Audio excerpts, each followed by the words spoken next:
लोग बोलते हैं, लोगों का सवाल होता है, पास्टर जी जब प्रभु में नहीं थे तब भी ऐसी परेशानी आती थी, जब हम प्रभु में आ गए अब भी ऐसी परेशानी आती है, फर्क क्या पड़ा?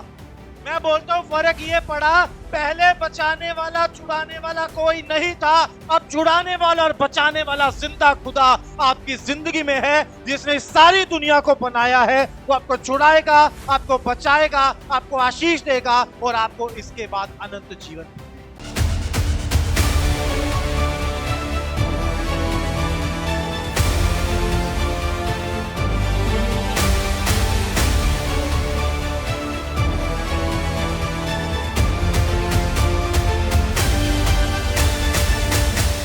Audio Jungle.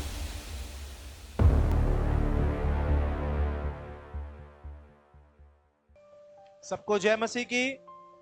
प्रभु यीशु का धन्यवाद हो। प्रभु हमारे बीच में कितने लोगों को विश्वास है? एक बार जोरदार तालियां बजाकर प्रभु यीशु का धन्यवाद कर। सच में परमेश्वर हमारे बीच में है, वो हमारे बीच में बड़े बड़े कामों को करने वाला परमेश्वर। जब हम बीमार होते हैं वो चंगा करता है, हम दुख में होते हैं वो हमें शांति देता है, हम परेशानियों में फंसे होते हैं वो हमें छुड़ा लेता है, हम प्रार्थना करते हैं वो सुनता है और उसका उत्तर देता है, हमें चमत्कारों की जरूरत होती है वो हमारी जिंदगी में चमत्कारों को करता है। सच में क्योंकि परमेश्वर हमसे प्यार करता है, प्रभु हमारी जिंदगी में ऐसा ही करता है। लेकिन क्या हमारी जिंदगी में केवल यही सब होगा? क्या हम केवल आनंद को, शांति को, बढ़ती को, उन्नति को, सुख को और चैन को ही देखेंगे और इसके विपरीत दुख, बीमारी, तकलीफ, समस्या, परेशानी हमारी जिंदगी में नहीं आएगी? आएगी। बहुत सारे लोग इस गलत फहमी में अपनी जिंदगी को जीते हैं कि जब मैं मसीह में हूं, जब मैंने यीशु मसीह पर विश्वास किया है, जब मैंने अपना जीवन प्रभु यीशु मसीह को दिया है, अब मेरे जीवन में कोई दुख नहीं आना चाहिए, अब मुझे परेशानी नहीं होनी चाहिए, अब मेरे काम नहीं रुकने चाहिए, अब मेरी जिंदगी में कोई भी नेगेटिव नहीं होना चाहिए, क्योंकि अब मैं मसीह में हूं। ये एक गलत धारणा है। बाइबल में एक वचन है, उसमें लिखा है जो अंत तक धीरज धरेगा, क्या? जो अंत तक धीरज धरेगा, आमीन, उसको परमेश्वर जीवन का मुकुट दे। अब धीरज धरने की क्या जरूरत है अगर मेरी जिंदगी में सब कुछ अच्छा ही अच्छा होना है? अगर मुझे सिर्फ आनंद, शांति, खुशियां, चंगाइयां, छुटकारे, गाड़ियां, बंगले, सब कुछ यही मिलता रहना है, तो मुझे धीरज धरने की क्या जरूरत है? धीरज धरने की जरूरत तब पड़ती है जब हमारी उम्मीदों के खिलाफ, हमारी इच्छा के विरोध में कुछ परीक्षाएं हमारे जीवन में आ जाती हैं, कुछ दुख हमारे जीवन में आ जाते हैं, कुछ परेशानियों में हम फंस जाते हैं, कुछ परीक्षाओं में हम गिर जाते हैं, तब हमें धीरज धरना पड़ता है कि परमेश्वर मुझे जरूर छुड़ाएगा, प्रभु मुझे जरूर बचाएगा, प्रभु मुझे जरूर चंगा करेगा, प्रभु मुझे जरूर इस दुख से निकालेगा, प्रभु जरूर मुझे शांति देगा। वो समय है जब मुझे धीरज धर के उस परीक्षा में परमेश्वर के चरणों में स्थिर बने रहना है।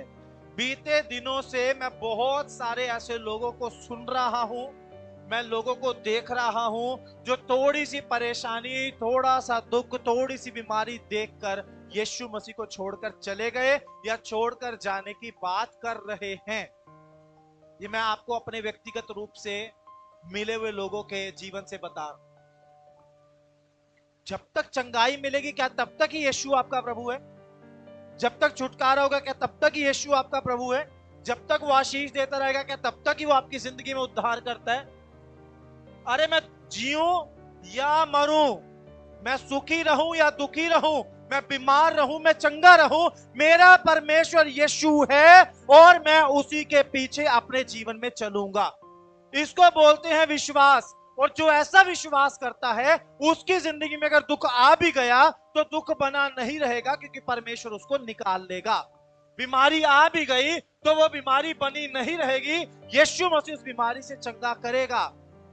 बाइबल में लिखा है धर्मी जन पर विपत्ति पड़ती तो है लेकिन परमेश्वर उससे उनको छुड़ा लेता है। बोलो हालेलुया। ऐसा कहीं लिखा ही नहीं कि धर्मी जन के ऊपर या यीशु मसीह के लोगों के ऊपर दुख नहीं आएगा, विपत्ति नहीं आएगी, परेशानी नहीं आएगी। आएगा, लेकिन जब तक हम यीशु को नहीं जानते थे, हमें बचाने वाला कोई नहीं था, छुड़ाने वाला कोई नहीं था, चंगा करने वाला कोई नहीं था, हालात बदलने वाला कोई नहीं था। अब यीशु मसीह के पास आने के बाद वैसे ही दुख चाहे दोबारा आ जाए, पर अब हमें बचाने वाला एक परमेश्वर है जो जिंदा है, जो हमारी सुनता है और हमारे जीवन में बड़े बड़े कामों को करता है। लोग बोलते हैं, लोगों का सवाल होता है, पास्टर जी जब प्रभु में नहीं थे तब भी ऐसी परेशानी आती थी, जब हम प्रभु में आ गए अब भी ऐसी परेशानी आती है, फर्क क्या पड़ा? मैं बोलता हूं फर्क ये पड़ा, पहले बचाने वाला छुड़ाने वाला कोई नहीं था, अब छुड़ाने वाला और बचाने वाला जिंदा खुदा आपकी जिंदगी में है, जिसने सारी दुनिया को बनाया है। वो आपको छुड़ाएगा, आपको बचाएगा, आपको आशीष देगा और आपको इसके बाद अनंत जीवन भी देगा। जब हम मसीह में चलते हैं, मसीह में चलने में दुख उठाना जरूरी है, कीमत चुकाना जरूरी है। जब हम यीशु मसीह के पीछे चलते हैं, रास्ते आसान नहीं होते। जिस दिन आप यीशु मसीह को अपना जीवन देते हो, उसी दिन शैतान आपका विरोधी हो जाता है। कितने लोगों को पता है ये बात? उसी दिन शैतान देखता है अब ये मेरे हाथ से बाहर हो गए, अब मैं इनको बताऊंगा मैं कौन हूं।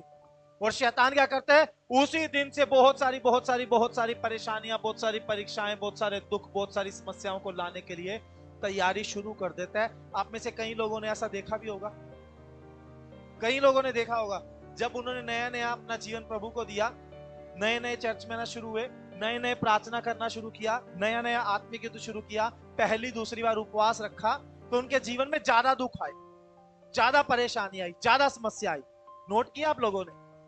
सबके साथ ऐसा होता है, क्योंकि शैतान पूरी कोशिश करता है ये जो मेरे हाथ से निकल गया है ये वापस मेरे पास आ जाए, इसलिए वो पूरा जोर लगाता है। और लोग बोलते हैं पास्टर जी जब हम प्रभु में नहीं थे तब तो फिर भी ठीक थे, जब से चर्च में आना शुरू किया तब से ज्यादा हो गए। लेकिन ये कुछ दिनों की बात है, आमीन, ये कुछ दिनों की बात है। कुछ दिनों के बाद शैतान का जोर खत्म हो जाएगा और आप मसीह यीशु में बलवंत हो जाएंगे। उसी शैतान को और उसके दूतों को आप पैरों के नीचे कुचलने वाले हो जाएंगे, आप सामर्थी हो जाएंगे, शैतान का सामना करने वाले हो जाएंगे और आप मसीह यीशु में जय पा जाएंगे। आमीन, हालेलुया। अगर आप भी अपने जीवन में ऐसे चमत्कार देखना चाहते हैं तो आप आ सकते हैं लिविंग ग्रेस चर्च दिल्ली में, जो एड्रेस आपको अपनी स्क्रीन पर शो हो रहा है। इस एड्रेस पर आपको आना है। अधिक जानकारी के लिए आप दिए गए नंबर पर संपर्क कर सकते हैं।